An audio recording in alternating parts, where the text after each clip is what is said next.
Welcome back to the Gunners Club. You're here with us, you're here with Seuss, and here with Gunner, and you're very welcome. Mate, I got to tell you something. I was at Deed's Brewery in Glen Iris just over a week ago, and I was one of the final customers and bought a slab in Australia of their beer. Only one? Well, no, actually that's a misnomer. I gave you only one. Give me some grace, some exit point. So you bought a pellet, did you? Well, tell me what you think. Well, I haven't tried this yet. So what we've done as well is we've picked up some of the coasters as well, sort of a ghost brewery. You know, in Scotland you've got the ghost distilleries, so you've still got some leftover scotch which has been distilled over 100 years ago. Well, this will be the ghost beer that we've got. Okay, so this is a draft. It's a Deeds draft. Now, this brewery, as you're saying it now, has gone out of business. It's gone tits up. God. It is. Yeah. It is done. It is. There used to be brewery. There used to be. Is this like a flagship beer? No. So with this brewery, you could go in and pay probably 5 times the price of this for their flagship beers. This essentially is a draft. So what you'd expect to find on tap, or what you'd be able to buy at the local pubs close to Glen Iris. Okay. So this was a beer that I would buy for about $55 Australian for a slab. Now, it's actually quite good. Bear in mind, you have had a rum-infused cigar. Yes. You've also had some cocktails. You're feeling rather nice. And in fact, you invented the honey lamo. Now, I've never had one before. Essentially what it is, Bundaberg Rum has come up with a Lamington version. Now, Lamington, if you don't know what it is, it's a sponge with jam and coconut. It is incredibly delicious. If you're outside of this part of the Commonwealth, you've not been favoured with that delight. But imagine if you add some American honey bourbon to it. Oh, yes. Well, that's essentially what you've been ingesting. So now you're trying a banal beer, but actually quite a drinkable beer. It is most definitely a drinkable beer. Very. And in answer to your question, that's why I asked you specifically, is this their flagship beer? Because if it were, I can understand why the brewery has gone tits up. No, that's because of what you've been drinking. The beer itself is actually very, very drinkable. If you hadn't had the happy medium of the cigars and the cocktails, you would probably agree with me. In any event, you're welcome to the batch which I've given you and the coasters. And it will be drunk with thanks and many happy endings. So, look, as an accountant, for me, to see these breweries fall to the wayside in Australia is criminal. Really what it indicates to me, and this is my humble opinion, is that the Australian government has mismanaged the COVID problem that we had a couple of years ago. And essentially that resulted in a lot of backlog as well in debts, tax debts for the breweries in Victoria and Australia-wide. I'm very sore about that. I have a gripe regarding that, and I will continue to talk about that as well. That's my feeling. But we're talking about something really completely different because you know what, Seuss, have you had the expression, mate, if you're not that naive, I have got a bridge to sell you. How many times have somebody tried to sell me the Sydney Harbour Bridge? Well, how many times I'd like to know.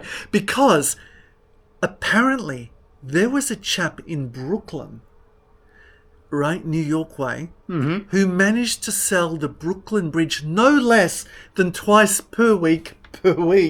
Now, for me, I think that's phenomenal. But what would have been even better than that is if he'd managed to charge the purchaser before that sale a toll on that bridge. That would have been true chutzpah. Now, the Jews have got an expression of chutzpah where basically if you have a person who cries that they're an orphan child but they've actually murdered both their parents, that is, in the Jewish thought, that's chutzpah. But apparently the Arabic version of that same word is even more extreme than that, so I wonder what that could be.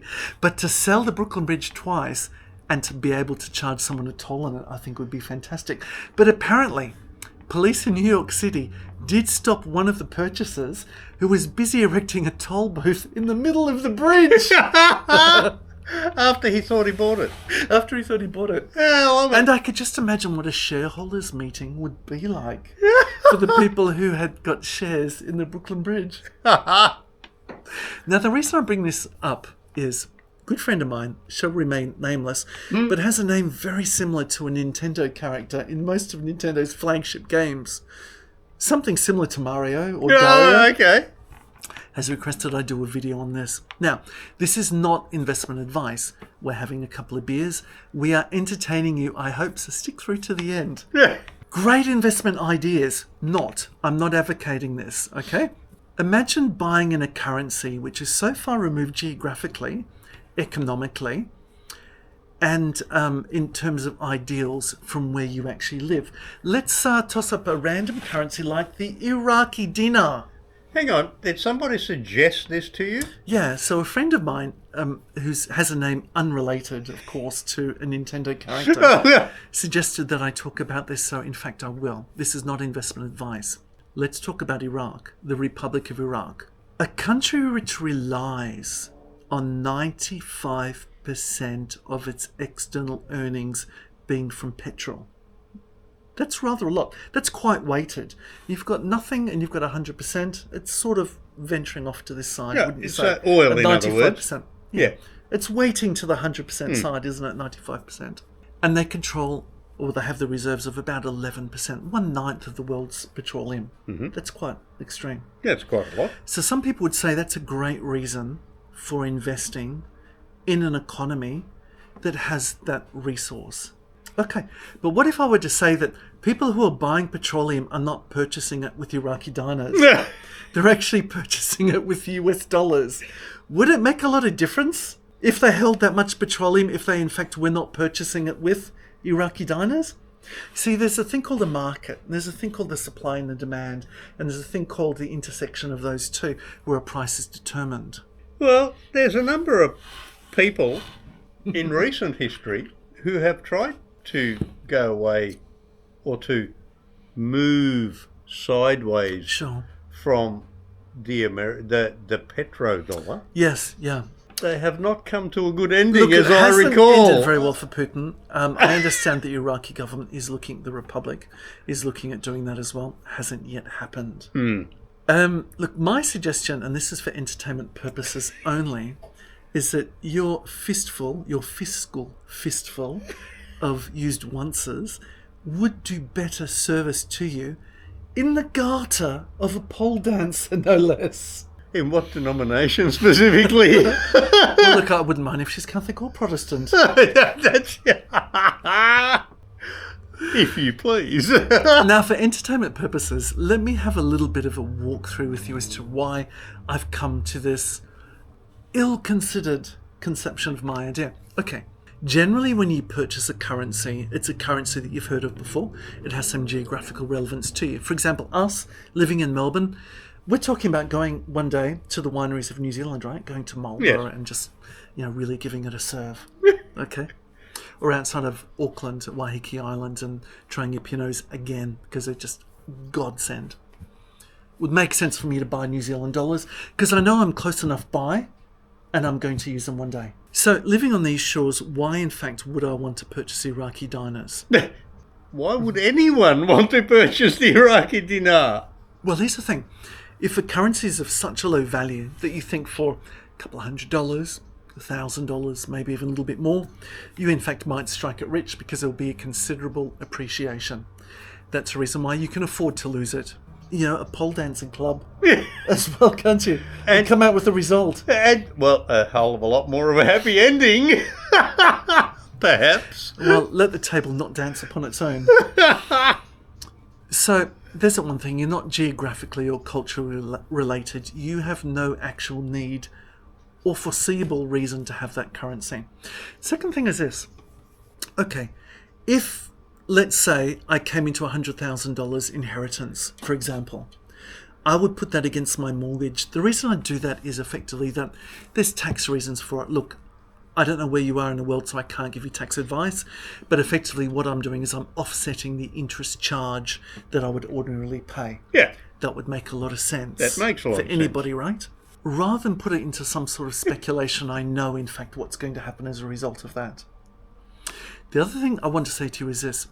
I would like to know, and this is the first thing I've learned in self-defense, make sure whenever you go into a room that you know where the exit is and you know how you can leave, particularly if it's dangerous. So if you're crossing a railway underpass, for example, you know those urine-scented places that you do, know how you can leave at night if you need to be able to do that. What that really means is that you know where you can purchase a currency, you know where you can sell it, you know there's an effective market, you know there's an effective pricing for it. What's the exit strategy? Exactly right. Mm-hmm. Exactly right. Now, you're streetwise. That's why that's come to your mind. Yes.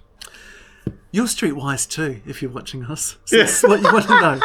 There is Either no that major bank. Or just lacking taste. Or bored. And look, a lot of people working from home after COVID. You're welcome on board, and do subscribe because we've got thousands of adventures. There is no major American, European or Australian bank which is selling a paired currency transaction for Iraqi dinar and your choice of currency.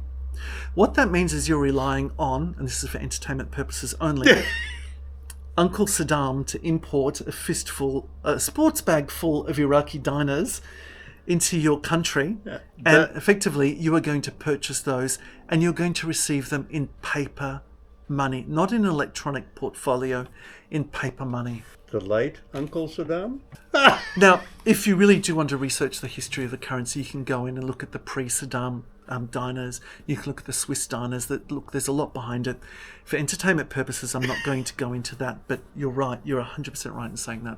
If you're holding it in paper money, it means that you have to hold it in your safe, you have to hold it in your bank safe, or you have to hold it in your wallet. Okay? What that means is that it is not earning interest for you. It is not offsetting your mortgage. It is not giving you any advantages at all, apart from the hope that there will be some speculative rise in the value of that currency. Now, currencies basically work like this in the free world. You've got demand, you've got supply, and then they agree in equilibrium for the price. But what happens if the currency is set by a central government bank? What happens then? It means that demand and supply have got little bearing upon what the actual price is of that currency. Okay. So a few years ago, there was a devaluation in the value of the Iraqi dinar. It was decided upon by the government. What that meant is that it fell in value by about 20% or so. So if you'd invested in it, suddenly you've lost 20% just there. Now, there was recently a revaluation that brought that back up. Now, this is for entertainment value only. Do the research yourself. Okay. What that means is that the market has little bearing on the value of what you're purchasing. Now, remember, most people are saying they hold 1/11 of the world's oil reserves, so that's a good reason to invest in it. I'm telling you, they're not selling the oil in Iraqi dinars, they're selling it in US dollars. Now, when you purchase, there's a brokerage fee. What that means is when you purchase your dinars and you put it into your wallet, there's a fee. Now, because it's not sold by major banks, but you're basically purchasing it by a limited number of people who are deciding to do it. Now, one of the most scammed currencies on earth, in terms of the way it's advertised and scammed for entertainment purposes, is the Iraqi dinar. Now, I've looked online and I've read it out to you, what's been advertised by an Australian currency broker for the dinar. I, for entertainment purposes, do not see how it's legal to portray the risk assessment of that legally. And you would probably not disagree with what I have to say. Not so far, but give me time. I'm working on it. Okay. So let's imagine that you're paying a brokerage fee of 20%. So you're paying 20% over the value of the purchase of it. I'm not saying it's 20%. But the internet would suggest that it's that or above that. What that means is that you've already lost 20% if that's what you're paying for that currency. Now, when you come to sell it, effectively you're going to have to pay a brokerage fee again. I'm not suggesting what it is, but imagine it's that same sort of figure. Now, you're going to have to look at maybe for entertainment, we're all laughing here, 40 to 60% just for appreciation of the value of the currency to break even. Now, the money is doing nothing in your wallet. It's not offsetting your mortgage. You can't do anything with it. You're not planning on going to Iraq, right? Well, Auntie Donna doesn't live in Iraq. No, well, not next week anyway. I do hear that there is a big demand for bricklayers there, though. Of the one-armed. One-armed bricklayers. They're quite busy. Yeah. Folks, I have to tell you, when you walk into a pub in Footscray on a Friday night, just look for where the exit is. Have a look around where you are when you're stepping up to the plate to do the necessary. Be careful. Be careful with ideas like this. Mate, have I got a bridge? Or an opera house to sell you. To sell you. If it sounds too good to be true, it really is. If you like what you see, please do subscribe. We've got a lot of adventures, and we're always looking for more adventures to share with you. Join Susology. And if you like what you see, thumbs up and a subscribe. We'll see you soon. Catch you on the next one.